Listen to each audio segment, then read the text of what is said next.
Hello everyone, I'm Ben from WhatCulture. Ooh, where's Jack? He's on holiday. What?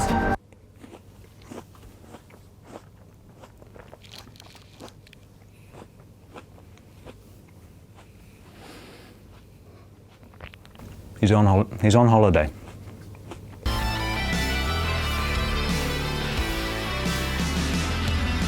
This week's SmackDown was just 39 days away from the Royal Rumble, so AJ and the gang had to make sure that they really focused on how the blue brand was going to be involved. But with no mention of the big old Rumble Jumble Tumble on the show and more of a focus on individual feuds instead, did that negatively impact proceedings?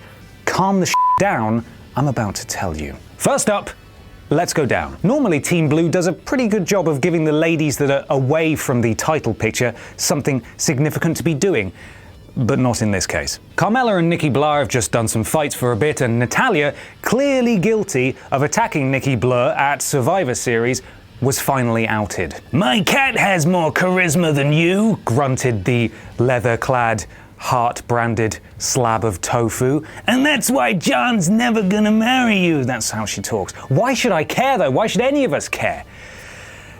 It's f***ing rubbish. It was clear that she was responsible back at Survivor Series, and she was guilty as that. She's awful. Like Natalya, good wrestler. Like, just awful liar. Terrible liar. I don't know why anyone should give a shit. And up now, and ding-dong, Ellsworth is dead. So thank God for that. Anything other than Styles completely annihilating him would have been absurd. But thankfully, that's just what he did. Ellsworth is probably dead now. After pinning him easily, AJ then threw him all over ringside and beat the crap out of him before getting on the microphone and telling everyone what a monumental waste of time this had all been. Yes, it was a huge waste of time. He had merch. He had merch! Up again, and it's Big Banter Baron Corbin. B-Corbs. B-Kizzle. B-Kizzle. He's been improving a lot recently, and he decided to come out and have a good old shout at the current WWE title #1 contender, D. Ziggles. I'm going to stop doing that now. It's probably sensible to try him out in the main event position because, after all, he's a big guy and chances are he's going to end up there anyway. So why not try him out now, towards the end of the year, when it's a little bit quieter, fewer people are watching, and everything is so cold and dark outside. A one-way ticket to downtown, please. That was weird. Mojo Rawley, the man who runs into other men, and that's his offense, versus Curt Hawkins, the man who can wrestle, but also stole Tyson Kidd's NXT gimmick, and I'll never forgive him for that. Fact. Rubbish, wasn't it? Nearly 6 minutes long as well. It's too long. It's too much of that running around and kind of wrestling and gimmick stealing. The mid-card's looking a little thin there, guys. Uptime now, and holy balls. Is that Apollo Creed? No, it's Apollo Crews, and he's alive and angry that we all thought he was dead.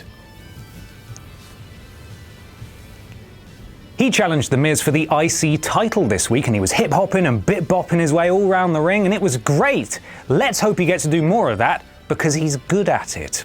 Down again now, and it was Dean Ambrose, one of the most popular guys on SmackDown, who I actually think is a bit shit, versus Luke Harper, one of the better big men that the roster has to offer. But the match was fine.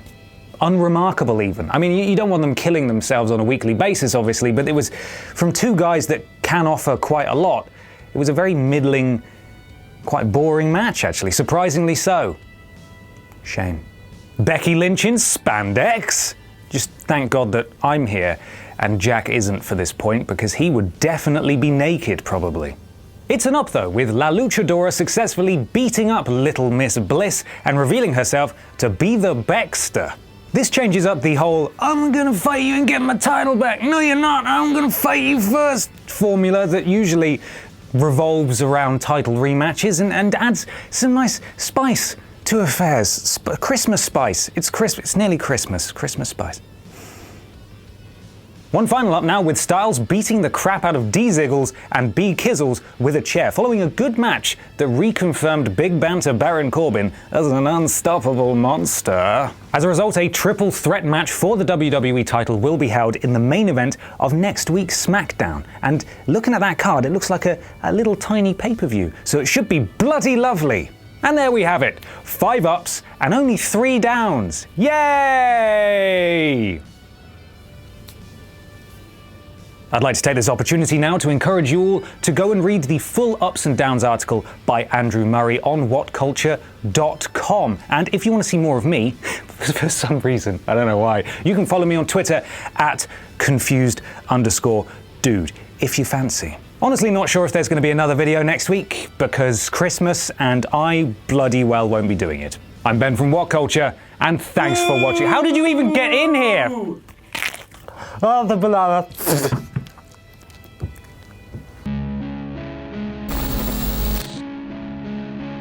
Swinging back and forth, this one, for the Internet title here in WCPW and the GFW Next Gen Championship. And Hill's still utterly relentless in her pursuit of her rival. Talk about edge of your seat. I keep looking at fans and they are wide-eyed in disbelief at how well Kid is doing here. Primate goes straight after Rampage. He didn't even want the lumberjacks up.